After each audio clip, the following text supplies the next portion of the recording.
Chosen one, you may not need another sign. You may need the courage to stop asking God to repeat an instruction your fear has been negotiating with for months.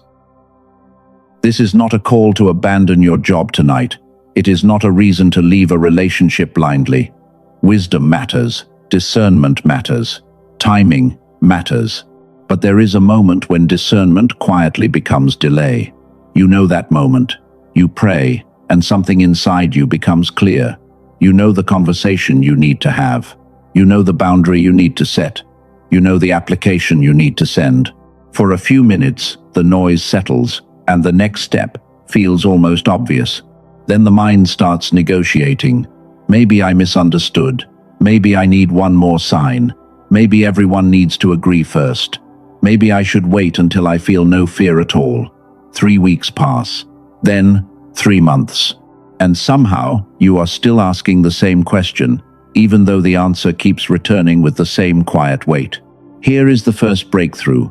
Fear, after clarity, does not automatically cancel the clarity.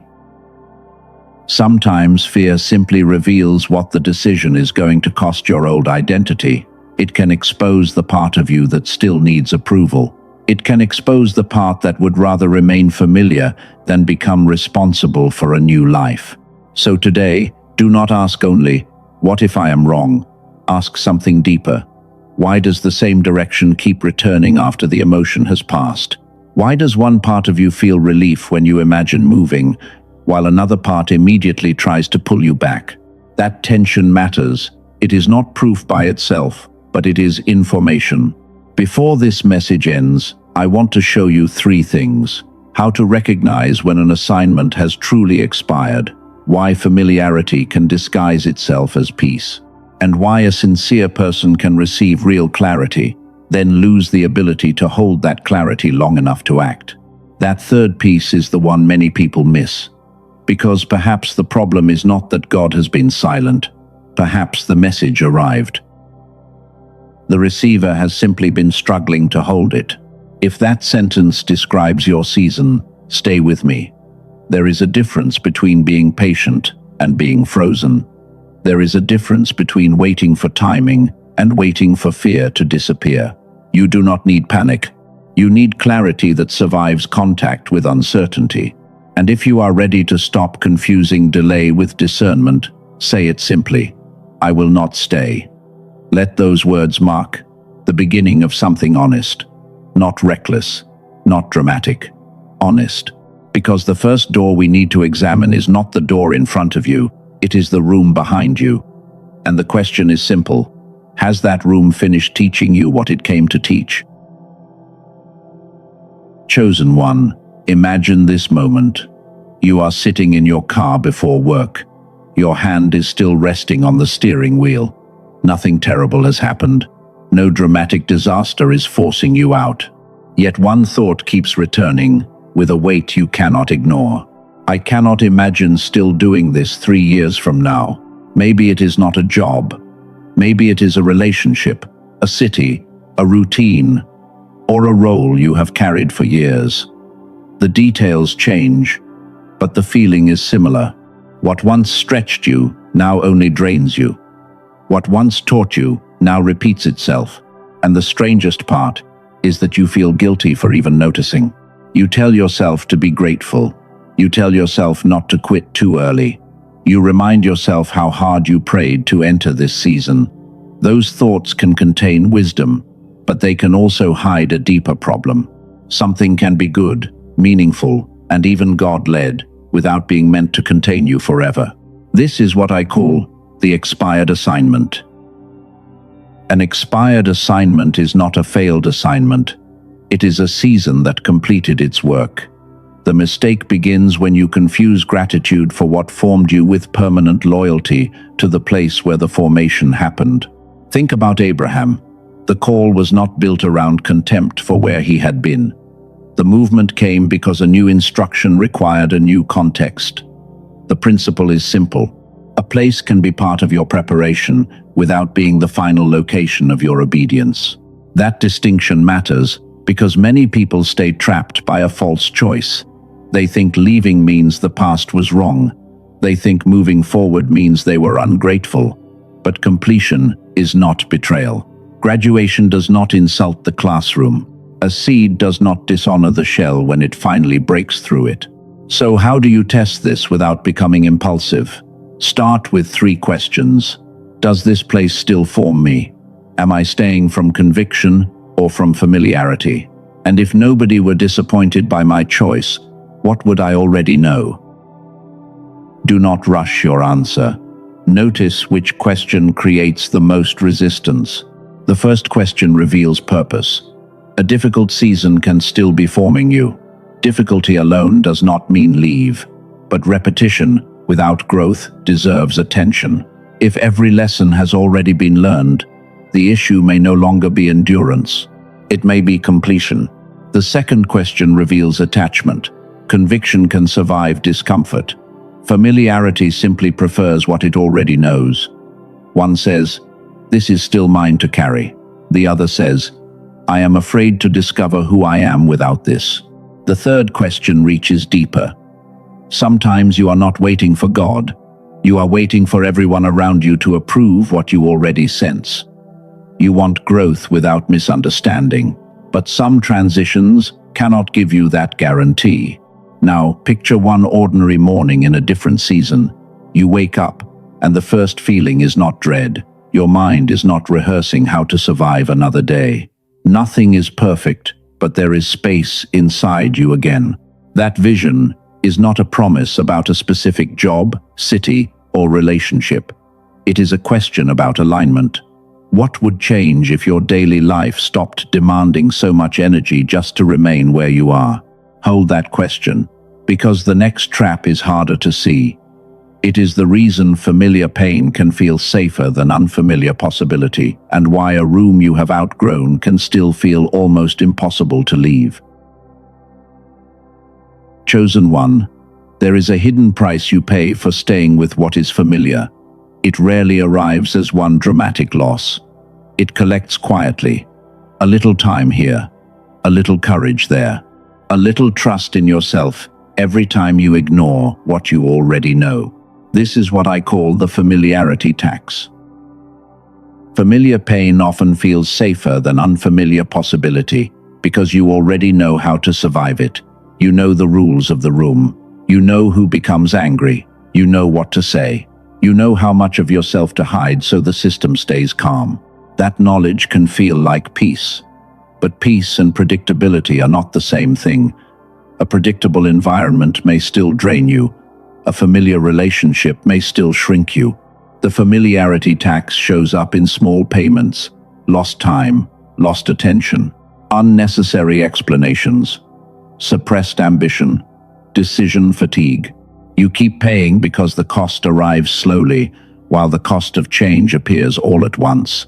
That is why the old room can win, even when the new door is open. The old room says, "You know what happens here." The new door says, "You will have to learn again." And the human mind often mistakes the known for the safe, even when the known is painful. So remember this contrast. Familiar does not automatically mean faithful. Unfamiliar does not automatically mean wrong. Those two sentences can keep fear from sounding spiritual. Now, this is where discernment matters. Not every uncomfortable season is finished. Not every difficult relationship should end. Not every urge to move is divine guidance. Restlessness alone is not a command. You need something more grounded than emotion. Use 3 filters: pattern, peace, practicality. First, pattern. Has the same concern returned after temporary emotions pass? A pattern deserves more attention than a single burst of frustration. Second, peace. I do not mean the absence of fear. I mean a deeper steadiness beneath the fear. When you imagine the responsible next step, does something inside become clearer, even if your body still feels nervous? Third, practicality. Is there a responsible action available now? Maybe it is a conversation. Maybe it is researching another role. Real discernment does not require recklessness. If all 3 filters keep pointing in the same direction, do not ignore that, because fear is still present. Fear may simply be reacting to unfamiliarity. Your body can be nervous, while your deeper judgment remains clear. There is another cost, hidden inside familiarity. Every time you ask for one more sign after the pattern is already clear, you train yourself to distrust your own discernment. Then even obvious decisions can begin to feel impossible. If you recognize that pattern, say it plainly. I recognize the pattern. Not because every feeling is sacred instruction, not because every fear should be conquered, but because you are learning to separate familiar from faithful and hesitation from wisdom. There is one more layer we need before the picture is complete. Some people identify the expired assignment. They recognize the familiarity tax. They even make the right decision in the morning. Then, by afternoon, the clarity is gone. Why does that happen? Why can you feel certain for 1 hour, then confused the next? Why does the same mind that recognized the next step suddenly argue against it? Hold that question. Later, we will examine a part of this process that is not only spiritual. It concerns the mind that receives, holds, and acts on clarity. Once you see that piece, you may stop calling the fog a character flaw. Chosen one, there is another reason the old room can feel impossible to leave. Guilt can make attachment look holy. You remember who helped you. You remember what this place gave you. You remember the promises you made when you were still becoming who you are now. Gratitude is real, but gratitude does not require permanent captivity. Picture a key in your hand. It once opened a door you desperately needed. It gave you shelter. It gave you lessons. It gave you access to a season that changed you. Now, imagine placing that key down with respect. You are not throwing it away in anger. You are simply admitting that it no longer opens the next door. That is the difference between release and rejection. Release says, I honor what was. I refuse to force it to become what comes next. Rejection says, none of it mattered. You do not need rejection. You need completion. Sometimes the hardest sentence is not, I am leaving. It is, I am allowed to stop being responsible for keeping this season alive. That sentence can touch family roles, friendships, work, even the version of you that always explained everything so nobody felt uncomfortable. You may have spent years being the dependable one, the person who stayed late, the person who carried more, the person who made peace. That role can become so familiar that growth starts to feel selfish. But a role can be honorable and still become too small for the person God is forming. So ask yourself something quietly. If I did not have to prove that I am loyal, what would loyalty to truth require now? Do not answer with drama. Answer with honesty. Maybe you have felt this in ordinary moments. You write down a decision at night, and it seems settled. Morning comes, and suddenly every possible consequence demands attention. You reopen the question. You search for reassurance. You replay conversations that have not even happened. By evening, exhaustion feels like evidence that you should stay. That cycle can make you believe you are inconsistent. It can make you question your faith. But inconsistency is not the only explanation. Sometimes the mind is simply overloaded by competing signals, old habits, emotional memory, and the pressure of uncertainty. When all of those arrive at once, a clear direction can become difficult to hold. And there is another question underneath that one. Why can a person recognize all of this, feel clear for a moment, and still wake up the next day trapped in fog and hesitation? I want you to hold that question, because not every problem between clarity and action is solved by more effort. There may be another layer in the way your mind receives and maintains a clear direction. Over the past few years, researchers have continued studying how different systems in the human brain cooperate during attention, decision-making, and integrated thinking. Some of that work points toward a simple idea. The condition of the receiver matters. I am going to return to that later. Not because it replaces faith, not because a laboratory can define your calling, but because spiritual sincerity does not make you less human, and the mind carrying your decisions still has limits, patterns, and conditions. So hold this question. What if the fog you keep blaming on your character is not who you are? Chosen one. Now we reach the pattern that confuses many sincere people. In the morning, you know. By afternoon, you doubt. At night, you promise yourself you will decide tomorrow. Then tomorrow comes, and the entire process begins again. This is what I call the split signal. One part of you recognizes the direction. Another part immediately begins protecting the familiar. You experience clarity, then resistance. You experience relief, then fear. Because those states arrive so close together, you assume one of them must be false. But knowing and holding are not the same thing. Revelation and integration are not the same thing. Clarity and movement are not the same thing. A direction can make sense before your habits, emotions, and identity have learned how to move with it. Think about the word metanoia. It is often connected with a change of mind, a turning in the way a person understands and responds. The important point here is simple. A changed understanding has to become a changed pattern before it becomes a changed life. That is why you can write the right answer in your journal and still repeat the old behavior. The insight reached you. The rest of you has not fully organized around it yet. This matters for the person who says, I have heard move before. I have felt ready before.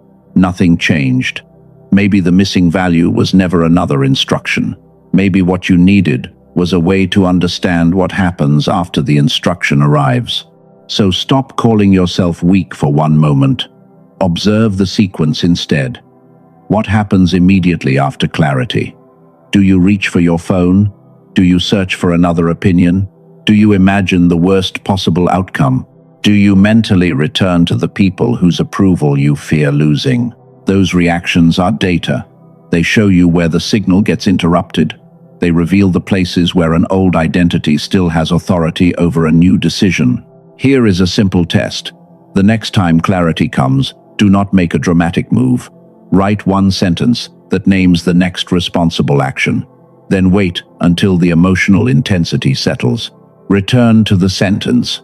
If the direction still feels sober, practical, and consistent with the pattern you have already observed, pay attention. This is not about forcing certainty. It is about noticing whether clarity survives the emotional weather. And now I want to return to the question I asked you to hold earlier. I told you there was another layer in the space between receiving clarity and losing it.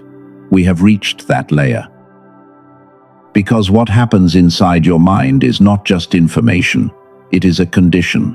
Attention can fragment. Stress can narrow your thinking. Familiar patterns can dominate what feels available. When that happens, even a meaningful insight can become difficult to maintain long enough for action. This is why the split signal matters. It tells you that the problem may not be a lack of guidance. The problem may be that too many internal systems are pulling in different directions at once. And the next question is the one we have been building toward. If knowing is not enough, what helps knowing become movement? What helps a clear direction remain clear when fear, habit, and mental fog begin pushing back? That is the missing piece we are ready to name. Chosen one, here is the missing piece. Why does knowing still fail to produce movement? Why can insight feel powerful for 10 minutes, then disappear under fear, habit, and mental fog?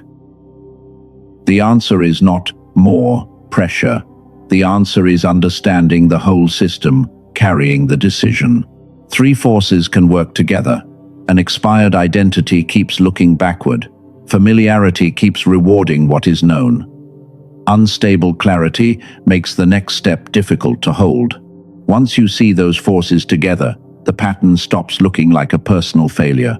Use this simple move test, meaning, what has this season already completed? Obstacle.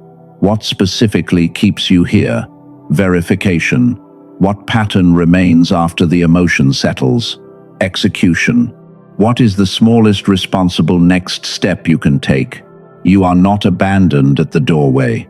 You are learning to cross a threshold with clarity. The direction may already be clear. The question is whether your mind can hold that clarity long enough to move. Remember the question I asked you to hold earlier. Research on how the brain integrates information has explored the different roles of the two hemispheres for decades. Dr. Roger Sperry received the Nobel Prize in 1981 for work involving split-brain research. According to the materials behind the resource I am about to describe, that research became part of a broader idea about hemisphere synchronization and integrated thinking. Science cannot tell you your calling, but the condition of the mind carrying your decisions can matter. A woman from California described living with constant fog and the feeling that life was happening to her. According to her account, after using the sequence consistently, she felt clearer and more present. A man from Texas described a similar shift. He said the fog that had become normal began to lift, and decisions felt easier to hold. A team led by neurologist Dr. Daniel Barone developed an 8-minute targeted auditory sequence intended to support what the product materials call whole brain activation. Headphones, eyes closed, 8 minutes a day. They call it the genius switch. The materials describe its approach as neural sync technology designed around hemisphere synchronization.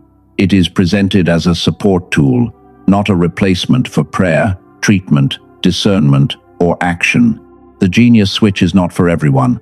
It is for the chosen one who knows spiritual direction still has to be carried through a human mind and who wants to explore whether this support fits their situation.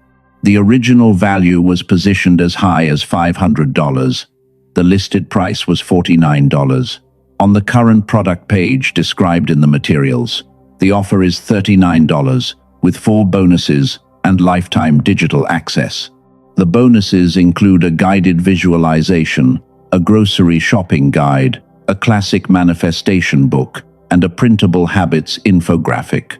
The materials also state that the purchase is backed by a money-back guarantee. Do not treat price as prophecy. Do not treat a product as obedience. If mental fog has been costing you attention, decisions, and momentum, continuing to ignore it can still carry a cost. One warning matters. Similar sounding copies may exist elsewhere. The product materials say the verified version is available only through the official source. If you want to examine it, use the link in the description or the pinned comment and read the details before deciding. A tool does not replace God. A tool does not obey for you. A tool does not make the decision. It can only support the person who still has to choose the next faithful step. Chosen one, a tool does not replace God. A tool does not obey for you. A tool does not make the decision. What was described earlier can support clarity, but obedience still belongs to the person who must choose what happens next. That deeper current is where we return now, because even after you understand the expired assignment, even after you recognize the familiarity tax, and even after the fog begins to make more sense, one final resistance can remain. You may still be waiting for permission from people who were never assigned to approve your next season. This is what I call the last permission. It is the moment when you realize the question is no longer, what should I do? The question is, who am I allowed to become if I stop being who everyone expects? That question can reach deep. Maybe your family knows you as the one who never leaves. Maybe your partner knows you as the one who always adjusts. Maybe your friends know you as the person who keeps the peace, even when peace costs you your voice. Maybe your workplace knows you as the person who carries more than anyone asks. When you begin to change, those systems feel it. People may not resist your decision because it is wrong. They may resist because your old role made their world more predictable. That does not make them evil. It simply means your growth can require adjustments they did not choose. This is where many chosen ones turn back. They interpret someone else's discomfort as divine correction. They think, If this were really right, everybody would understand. But some transitions become clear before they become socially comfortable. You do not need to become arrogant. You do not need to stop listening to wise counsel. But you do need to notice when counsel becomes permission-seeking. There is a difference between asking, "What am I missing?" and asking, "Will you please tell me I am allowed to become different?"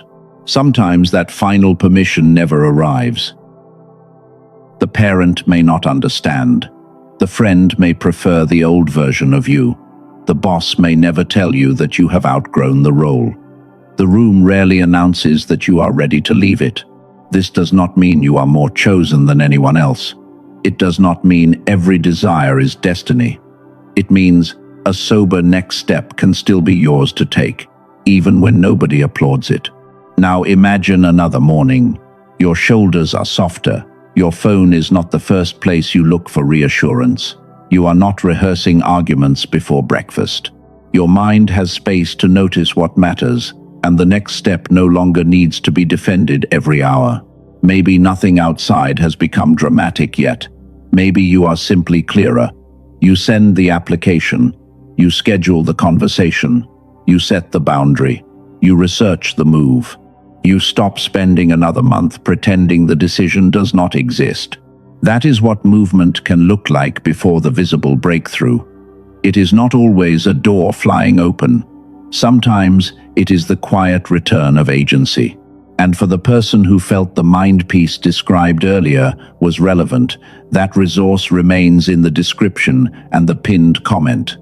You can examine it there if it fits your situation. Now close that loop. The resource is not the calling. The tool is not the command. The deeper work is still yours. Because the next question is not, "What should I buy?" The next question is, "What can cross the threshold with me? And what must finally stay behind?"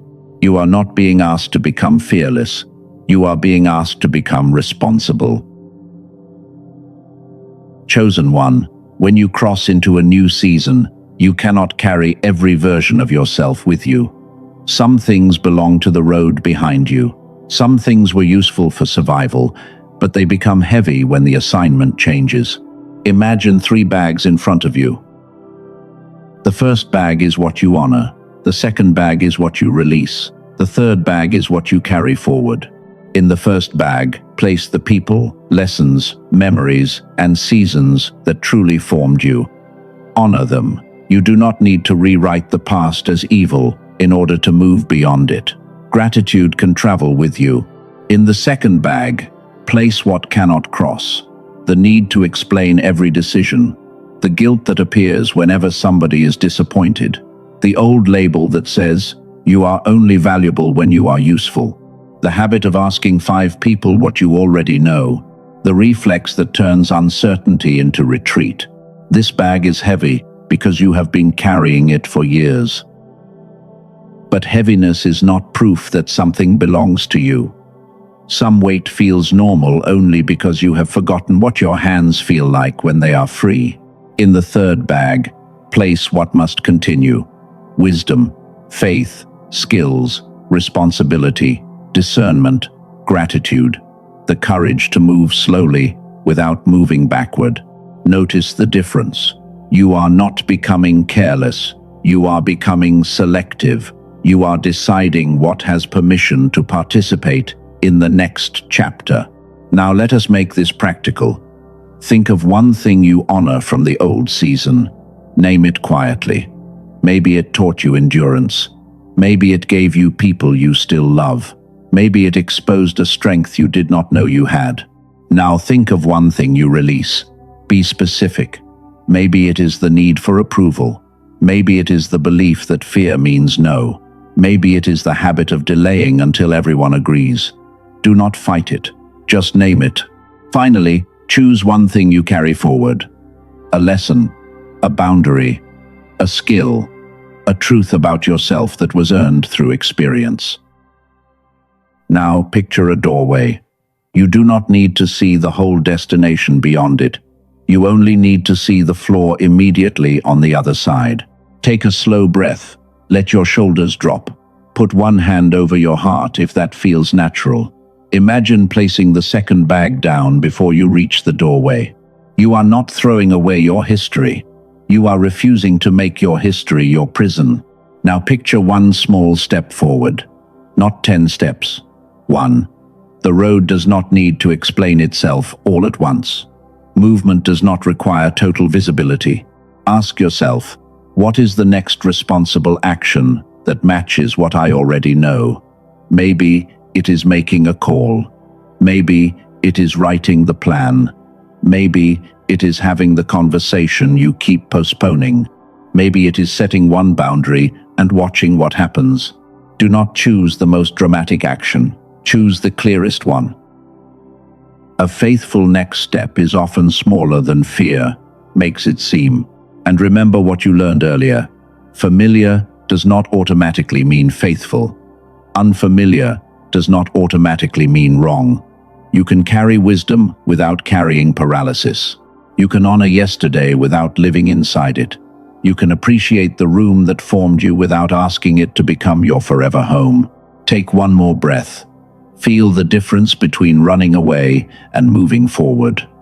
Running away is driven by panic. Moving forward can be quiet, sober, and clear. You do not need the entire map. You need enough light for the next step. And sometimes that is all the courage a new season asks from you. Chosen one, before you move forward, honor what brought you here. Honor the season that taught you endurance. Honor the people who helped you survive. Honor the version of you that kept going when clarity was absent. You do not need to hate the old chapter to close it well. Let this be a grateful release, not a dramatic escape, not an angry rejection. A release. I release the need to be understood by everyone. I release the need for perfect certainty. I release the belief that fear always means no. I release the habit of asking for another sign when the pattern is already clear. I release what has completed its work. I release the roles that require me to stay small. I release the guilt that appears when growth changes my relationships. I release the old room with gratitude, and I stop asking it to become the next one. Now, let the deeper truth settle. You are allowed to move. You are allowed to grow. You are allowed to become responsible for the life in front of you. Say this within yourself. I can honor yesterday without living inside it. I can hear clearly and move responsibly. I do not need the whole road to take the next faithful step. Again, I am allowed to move. I am allowed to grow. I can carry wisdom without carrying paralysis. I can feel fear and still choose with discernment. And if I were to place the heart of this message into the language of prayer, it would sound like this. My child, take the next faithful step. You do not have to see the whole road. Maybe your next step is a conversation. Maybe it is a boundary. Maybe it is an application. Maybe it is simply admitting that a season is finished before you know exactly what replaces it. Do not manufacture urgency. Do not chase drama. Do not confuse movement with chaos.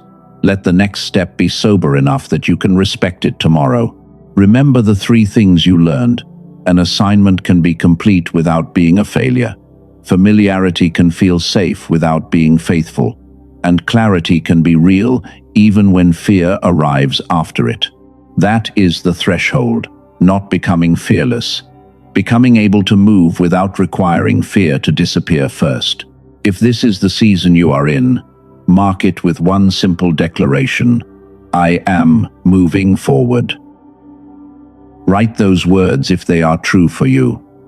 Let them be a commitment to responsible movement, not reckless action.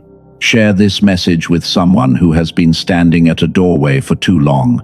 And if it helped you recognize your own pattern, carry that clarity into one real action after this message ends. Chosen one, the old room may have been sacred. But sacred does not always mean permanent. You can bless what was. You can release what is finished. You can step toward what comes next without panic. The whole road does not need to appear tonight. One faithful step is enough. Move with wisdom. Move with peace. Move with clarity.